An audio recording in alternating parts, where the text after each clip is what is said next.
আসসালামু আলাইকুম। কচুকাটা ইউনিয়নের ভোটের ফলাফল।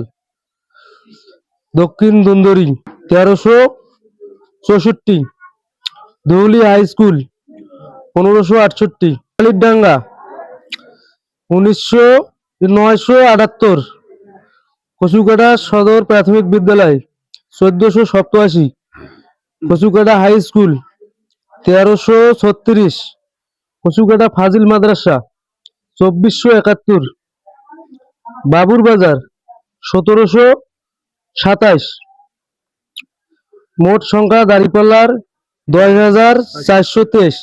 ধানের শেষ দুন্দুরি 476, ডুহুলি 319, নোহালির ডাঙ্গা 933, কচুকাটা প্রাথমিক বিদ্যালয় 586, কচুকাটা হাই স্কুল 817, কচুকাটা ফাজিল মাদ্রাসা 575, বাবুর বাজার 1161। মোট ধানের শীষের 4,867।